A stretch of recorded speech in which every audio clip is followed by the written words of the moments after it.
ইলাহা ইল্লাল্লাহ। এজন্য আমরা যে কোনো পাপই করি না কেন, পাপ হয়েই যেতে পারে, আশা হারানোর কারণ নাই। Never lose hope, never give up. মুমিন কখনো আশা হারায় না, মুমিন কখনো নিরাশ হয় না। মুমিনের আশা ভরসা একটা সত্তার উপরে। চিৎকার করে বলতে হবে, তিনি কে? আল্লাহ। এজন্য পাপ হওয়ার সাথে সাথে আমরা তওবা করব কার কাছে? শয়তান আল্লাহরে বলল, মাবুদ এত জান্নাত বানিয়ে কি লাভ? আপনার একটা বান্দারও জান্নাতে ঢুকাতে পারবেন না। আমারে বানিয়েছেন জাহান্নামী, আমি আমার সর্বোচ্চ চেষ্টা দিয়ে আপনার সবগুলা বান্দারে জামাতে জাহান্নামে নিয়ে একসাথে ঢুকবো। পারলে জাহান্নাম আরো কয়েকটা বাড়িয়ে বানান। আল্লাহ বললেন, কেন কেন? শয়তান বলে, লা আকুদান্না লাহুম সিরাতাকাল মুস্তাকিম। আপনার বান্দা জামাতে নামাজ পড়তে যেতে চাইবে, ওখান থেকে ধোকার ওয়াসওয়াসা দিয়ে আমি গানের কনসার্টে নিয়ে যাব।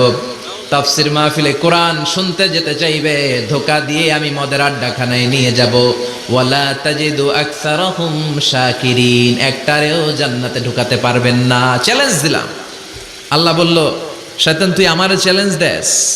আমি তো সব রাজার বড় রাজা, মহারাজা। আমার সাথে তো কেউ চ্যালেঞ্জ দিয়ে টিকতে পারে না। চিল্লা এখন ঠিক কিনা?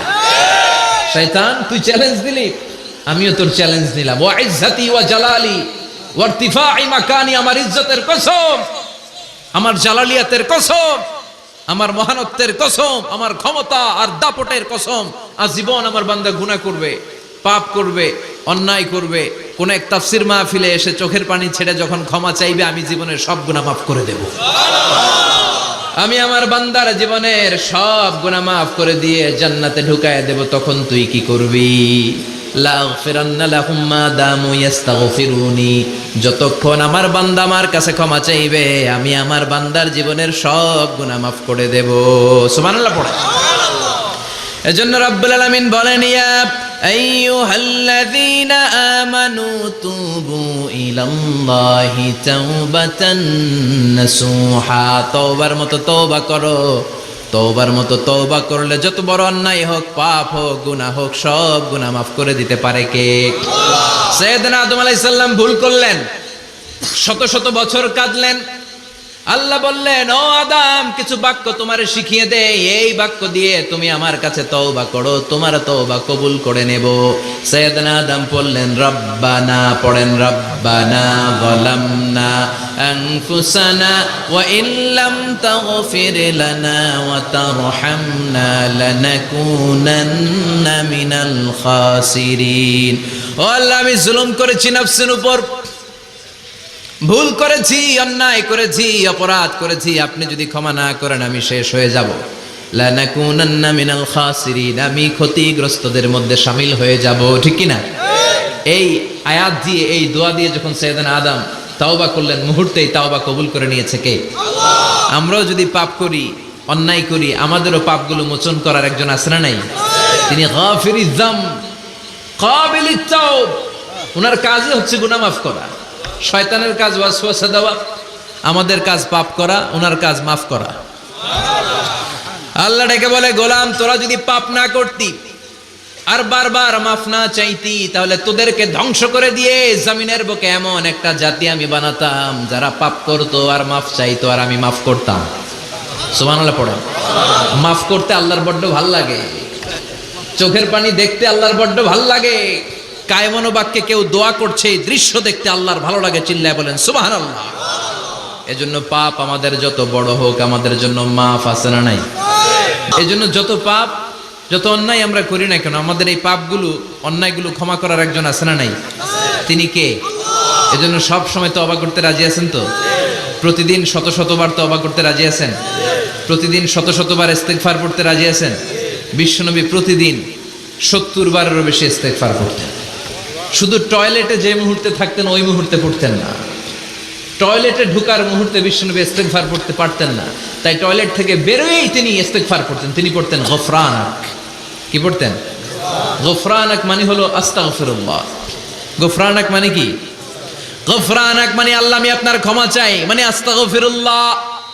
আবার বিশ্বনবী বলতেন, মান লাযামাল ইস্তিগফার জাআলাল্লাহু লাহু মিন কুল্লি দিকিন মাখরাজা। যে ব্যক্তি সব সময় ইস্তেগফারের সাথে লেগে থাকে, তাকে সব সময় বিপদ থেকে মুক্তি দিবে কে? আল্লাহ। আমাদের জীবনে বিপদ আছে না নাই? কত ধরনের বিপদ। যে কোনো সময় অসুস্থ হয়ে যেতে পারি, যে কোনো সময় দুর্ঘটনার কবলে পড়তে পারি, যে কোনো সময় গুম হয়ে যেতে পারি। কথা কন, এদেশে গুম টুম নাই মনে হয়, ক্রস ফায়ার নাই, কে কোন সময় গুম, কে কোন সময় নাই, কোনো ঠিক নাই। আল্লাহ বিশ্বনবী বললেন, মান লাজিমাল ইস্তিগফার জাআলাল্লাহু লাহু মিন কুল্লি দিকিন মাখরাজা। সব সময় যে ইস্তিগফারের সাথে আঠার মতো লেগে থাকবে, আল্লাহ তাআলা তাকে বিপদ থেকে সব সময় মুক্তি দান করবেন। সুবহানাল্লাহ পড়েন। 2 নম্বরে বিশ্বনবী বললেন, অমিন কুল্লি হাম্মিন ফারাজা।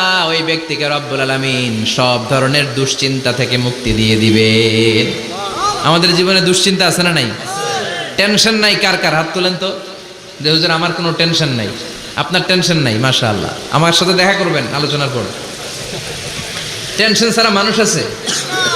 বাসার টেনশন, মরার টেনশন, কবরের টেনশন, ক্যারিয়ারের টেনশন, বিদ্যুৎ বিলের টেনশন, গ্যাসের বিলের টেনশন, বাড়ি ভাড়ার টেনশন আছে না নাই? বিশ্বনবী বললেন, টেনশন ছাড়া মানুষ নাই। সব সময় আঠার মতো যে ইস্তিগফারের সাথে লেগে থাকবে, তাকে টেনশন মুক্ত করে দিবে কে? 3 নাম্বার, ওয়ারযুকহু মিন হাইসু লা ইয়াহতাসিব। এমন জায়গা থেকে আল্লাহ তাআলা রিজিকের ব্যবস্থা করে দিবেন, সে কল্পনাও করতে পারবে না। আমি নিজে এটার প্রমাণ পেয়েছি। অনেক অনেক সময় আমি কল্পনাও করি নাই যে এখান থেকে আমার রিজিকের ব্যবস্থা হতে পারে। এমন পরিমাণে রিজিকের ব্যবস্থা এসেছে, 2 হাতে নিয়েও কুলাতে পারি নাই। এজন্য সব সময় চলতে ফিরতে উঠতে বসতে ইস্তিগফারের সাথে লেগে থাকার দরকার আছে না নাই? আবার বিশ্বনবী বললেন, সদা সর্বদা যারা সব সময় ইস্তিগফার পড়বে, আল্লাহর পক্ষ থেকে কোনো আযাব গজব তাদের উপর পাকড়াও হবে না। ওয়া মা কানাল্লাহু মুআযযিবাহুম ওয়া হুম ইস্তাগফিরুন। সুবহানাল্লাহ। যতক্ষণ তুমি ইস্তিগফার পড়বে, আল্লাহর পক্ষ থেকে প্রোটেকশন আছে না নাই? তাহলে 4টা জিনিস পেলেন। 1 নম্বরে, বিপদ থেকে মুক্তি দিবে কে? টেনশন মুক্ত করে দিবে কে? রিজিকের ব্যবস্থা করে দিবে কে? আল্লাহর আযাব আর গজব থেকে আপনার হেফাজতে রাখবে কে? ইস্তিগফার পড়ার 5 নাম্বার ফজিলত হচ্ছে, সব সময় ইস্তিগফার পড়লে আপনি মুস্তাজাবুদ দাওয়া হয়ে যাবেন। কি হয়ে যাবেন? মানে দোয়া করলেই কবুল করবে কে? আল্লাহ। মুস্তাজাবুদ দাওয়া, এই টার্মিনোলজি, এই পরিভাষাটা কি আজকে প্রথম শুনলেন? খেয়াল রাখবেন, মুস্তাজাবুদ দাওয়া মানে এমন ব্যক্তি, যেই ব্যক্তি দোয়া করতে দেরি কিন্তু দোয়া কবুল হতে দেরি হয়। হাত তুলে দোয়া করতে দেরি, মুহূর্তেই দোয়া কবুল করে নেয় কে? আল্লাহ। আপনি যদি সব সময় ইস্তিগফারের আমলটা করেন, আপনারে মুস্তাজাবুদ দাওয়া বানিয়ে ফেলবে কে? আল্লাহ। মুস্তাজাবুদ দাওয়া। আপনি সব সময় যদি ইস্তিগফারের সাথে আঠার মতো লেগে থাকতে পারেন, আপনি দোয়া করা মাত্র দোয়া কবুল করে নেবে কে? আল্লাহ। এজন্য সব সময় অবসরে বসে আছেন, বাস স্টেশনে বসে আছেন, সিএনজিতে চড়ে এক জায়গা থেকে আরেক জায়গায় যাচ্ছেন, বিছানায় শুয়ে আছেন, পড়বেন আস্তাগফিরুল্লাহ। কি পড়বেন? প্রাণ খুলে মন থেকে আওয়াজ করে সবাই পড়েন আস্তাগফিরুল্লাহ। আবারও পড়েন আস্তাগফিরুল্লাহ।